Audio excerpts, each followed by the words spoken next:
Bienvenue à cette liturgie de la parole du début septembre 2020, présentée aujourd'hui par Patrice Paquin et Jacinthe Lavoie.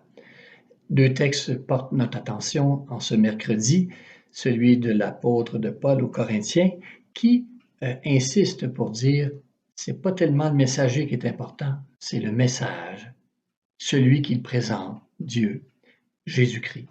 Aussi, dans les lectures de l'Évangile, c'est Jésus qui est en mouvement, un mouvement où il présente justement, à travers son déplacement de Capharnaüm en Judée, jusqu'en Judée, il présente le visage d'un Dieu compatissant, aimant, qui s'arrête à chaque personne. On a même l'impression que Luc nous présente un Jésus qui guérit tout sur son passage, insistant sur ce Dieu de la vie aussi.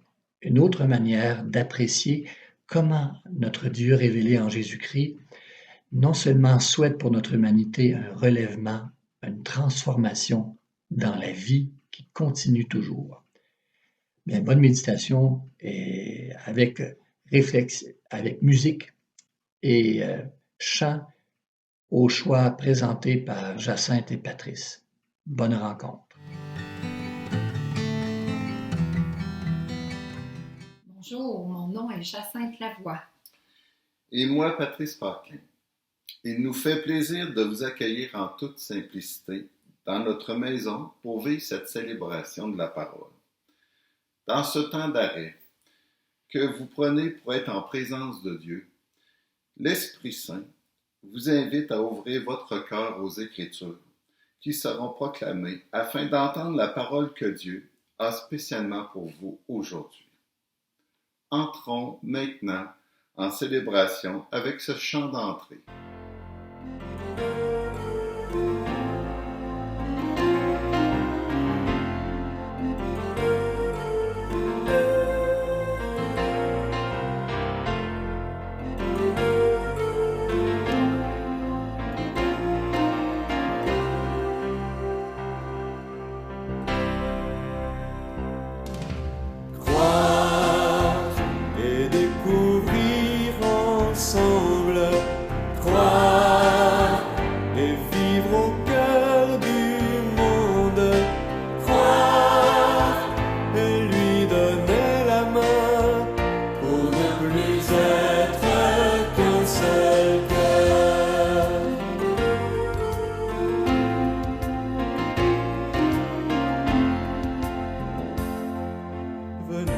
Et vous verrez la maison qu'il habite, ses parents, ses amis, et les gens qu'il invite, ceux qu'il appelle à lui, pour être ses disciples et celles qu'il choisit, pour marcher à sa suite.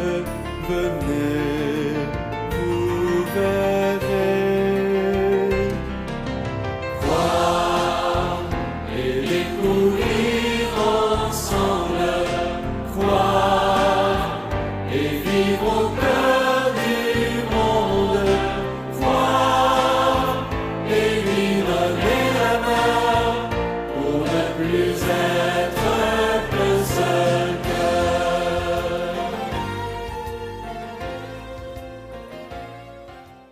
Posons sur nous le signe qui nous rassemble, qui rassemble tous les chrétiens, c'est-à-dire le signe de la croix.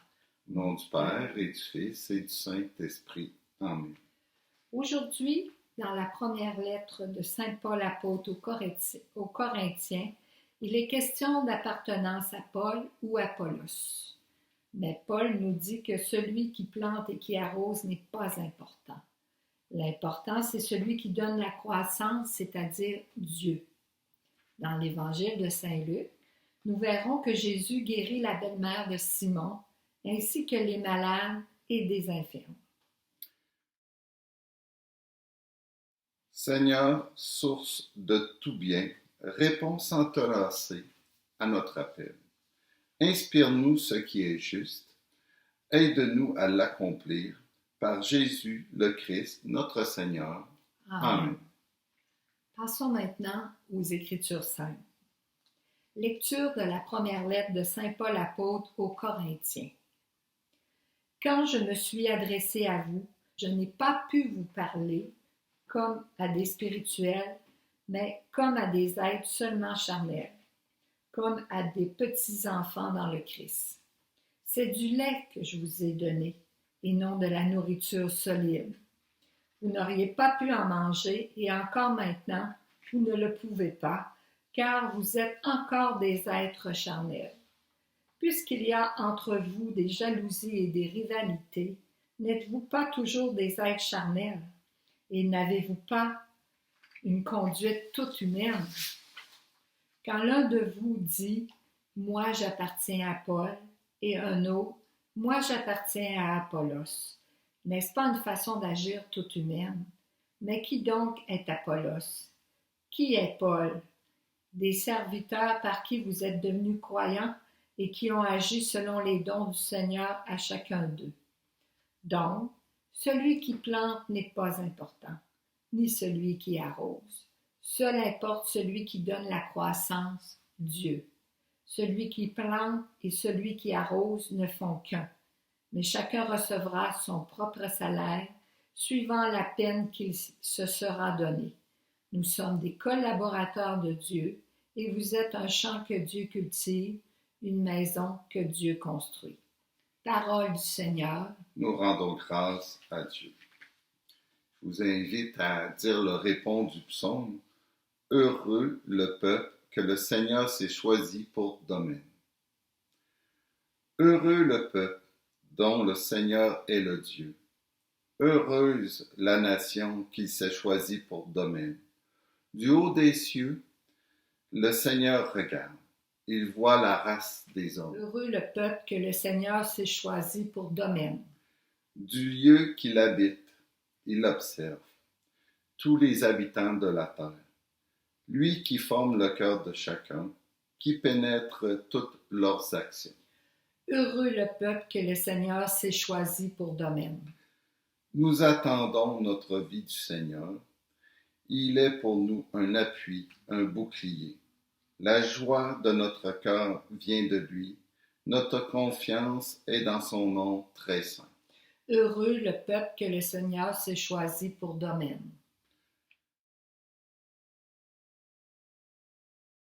Alléluia, Alléluia. Le Seigneur m'a envoyé porter la bonne nouvelle aux pauvres, annoncer aux captifs leur libération. Alléluia. Évangile de Jésus-Christ selon saint Luc. Gloire à toi, Seigneur. En ce temps-là, Jésus quitta la synagogue de Capharnaüm et entra dans la maison de Simon. Or, la belle-mère de Simon était oppressée par une forte fièvre et on demanda à Jésus de faire quelque chose pour elle. Il se pencha sur elle, menaça la fièvre et la fièvre la quitta. À l'instant même, la femme se leva et elle le servait. Au coucher du soleil, tous ceux qui avaient des malades atteints de diverses infirmités les lui amenèrent, et Jésus, imposant les mains à chacun d'eux, les guérissait.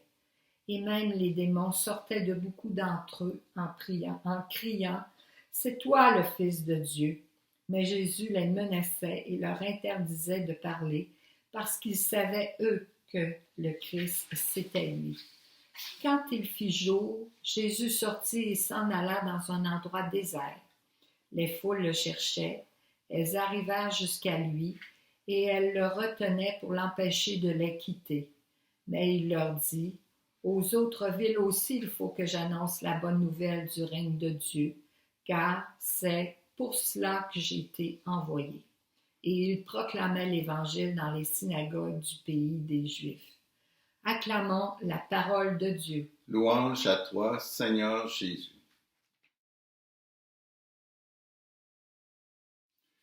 J'aime beaucoup les textes de la célébration d'aujourd'hui. Ils nous parlent d'une quête de libération et d'un guide à suivre. Lorsque j'ai lu le texte de l'Évangile d'aujourd'hui, quelque chose a attiré mon attention. Après avoir prêché dans la synagogue, Jésus s'est tout bonnement retiré dans la maison de Simon pour s'y reposer. Comme la belle-mère de Simon était malade, Jésus en a profité pour lui redonner la santé. Soudain, des gens amenèrent des personnes malades et infirmes à Jésus pour qu'il les soigne. D'où viennent ces personnes? Comment ont-elles fait pour savoir que Jésus se trouvait à la maison de Simon? Pour cela, il faut que la réputation de guérisseur de Jésus se soit bien répandue en Galilée.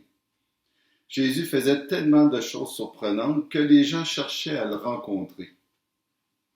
Je vois ici des gens pris dans leur fragilité, brisés dans leur dignité, qui se sont mis en marche pour trouver un libérateur, pour trouver Dieu.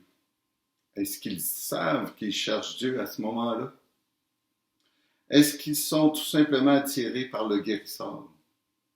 Ce récit ne nous dit pas si ces personnes sont allées répandre une bonne nouvelle d'un libérateur ou d'un merveilleux guérisseur. Ils ont sûrement continué à nourrir la bonne réputation de Jésus aux gens qu'ils rencontraient, mais laquelle? Je trouve qu'il y a un parallèle à faire lorsque je me rends dans les sanctuaires, que je fais brûler un lampion en promettant toutes sortes de choses dans mes prières pour obtenir une guérison ou une toute autre faveur. Quand je fais cela, est-ce que je m'arrête pour réfléchir à ce que représente Jésus pour moi? Est-ce au Christ que je m'adresse? Est-ce que je veux établir une relation avec lui ou si je viens voir le guérisseur, le fournisseur? Cela va faire une grande différence pour la suite des choses. Si je suis dans une prière de demande et que je n'obtiens pas ce que je veux, il se peut que je perde confiance en Jésus et que je doute de son existence. Par contre, si ma prière est une occasion de rencontre avec Dieu, je sentirai sa présence et je pourrai être plus en mesure de voir de quelle façon il va répondre à ma demande, car il répond toujours, mais pas exactement comme je l'avais espéré. Prendre cette posture m'aidera sûrement à grandir dans ma foi et de faire connaître le Christ aux autres. Je ne chercherai pas à le garder juste pour moi. À la suite de cela, une image m'est venue. Si Jésus était présent en chair et en os, en ce temps du virus du COVID-19, je n'ose m'imaginer la grande popularité qu'il aurait. Plus besoin de vaccin, un simple mot de Jésus, l'imposition de ses mains sur nous, ou un simple toucher à ses vêtements et nous serions immunisés à jamais. Chaque pays n'aurait qu'à le faire venir, lui payer ses frais de voyage, et le tour serait joué. Mais que resterait-il après cela? Est-ce que les gens croiraient pour autant que Jésus est le Christ? S'en tenir qu'à une demande de guérison ne nous ferait pas rencontrer Dieu. Et l'échec serait le même qui a amené Jésus à mourir sur la croix. Dans la lettre de Paul aux Corinthiens, Jésus a quitté ce monde et l'Esprit Saint habite chez les gens qui lui ouvrent leur cœur. Les Corinthiens ont oublié Jésus et se sont attachés au guide porteur de son message. Ils ont oublié le Seigneur et se sont attachés à des hommes. Des clans se sont formés, des rivalités ont vu le jour, des jalousies sont apparues. C'est pourquoi Paul leur dit qu'ils sont des êtres charnels, qu'ils ne sont pas des êtres spirituels, donc en relation avec Dieu. Les Corinthiens ne se rendent pas compte que lorsqu'il y a du beau, du bon, du nourrissant dans leur communauté, c'est Dieu qui en est la source. Lorsque Paul et Apollos ont contribué à la croissance de la communauté, c'est qu'ils ont tout simplement laissé l'Esprit Saint agir en eux. Enfin, je vous invite à prier en cherchant avant tout la relation avec Dieu et à y déposer tout ce qui vous tracasse, vos joies, vos peines et vos interrogations.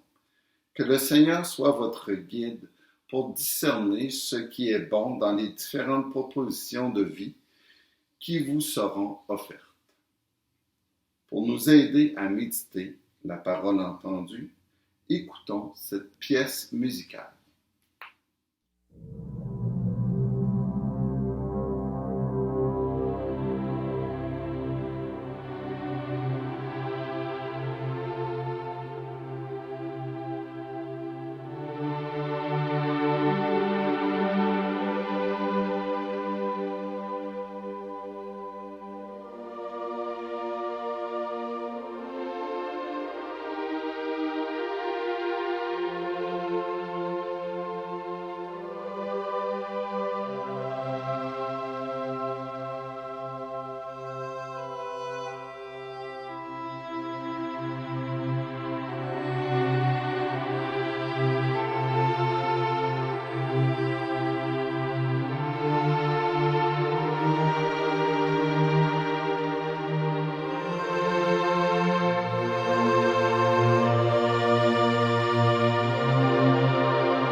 Seigneur, la vie continue et nous avons toujours besoin de ton appui et de ta présence pour nous aider à grandir dans ce que nous vivons.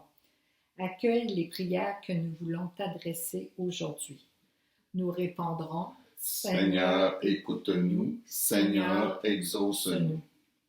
Nous sommes en début d'année scolaire. Pour que l'année des élèves et du personnel scolaire se passe bien, prions le Seigneur. Seigneur, écoute-nous. Seigneur, exauce-nous.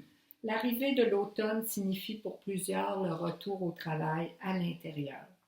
Pour que le virus du COVID n'affecte pas de façon démesurée les travailleurs et leurs familles, prions le Seigneur. Seigneur, écoute-nous. Seigneur, exauce-nous. Pour les prêtres et toute l'équipe pastorale qui retourne au travail, afin qu'ils se laissent guider par l'Esprit Saint dans les choix d'activités qu'ils auront à proposer, prions le Seigneur. Seigneur, écoute-nous. Seigneur, exauce-nous. Pour les aînés, afin qu'ils retrouvent la possibilité de se rassembler à nouveau, tout en respectant les règles sanitaires prévues par la santé publique, prions le Seigneur. Seigneur, écoute-nous. Seigneur, exauce-nous. Pour que les mouvements religieux trouvent une façon de vivre leurs activités en toute sécurité, prions le Seigneur. Seigneur, écoute-nous. Seigneur, exauce-nous. Pour la population dans son ensemble, afin qu'elle accepte les règles de sécurité concernant le COVID qui seront exigées par nos responsables politiques, prions le Seigneur. Seigneur, écoute-nous. Seigneur, exauce-nous. Béni sois-tu, Dieu et Père de notre Seigneur Jésus-Christ. Dès avant la fondation du monde, tu as choisi de nous créer et de nous recréer par amour. Sous ton regard, dans l'amour, nous te rendons grâce. Sous ton regard, dans l'amour, nous te rendons grâce.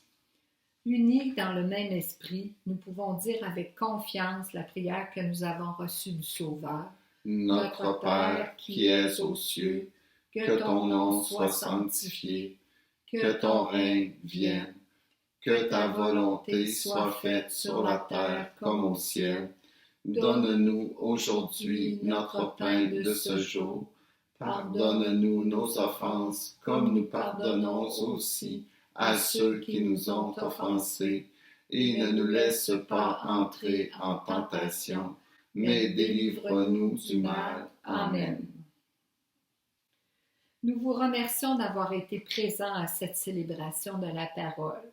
Nous tenons à remercier Robert Lebel pour ses chants. Nous tenons à remercier également l'équipe technique qui rend possible la réalisation technique de ce rassemblement virtuel. Que le Seigneur nous bénisse et nous garde, qu'il fasse resplendir sur nous son visage et nous accorde sa grâce, et que Dieu Tout-Puissant nous bénisse, le Père, le Fils et le Saint-Esprit. Amen. Allez dans la paix et dans la joie du Christ. Nous rendons grâce à Dieu.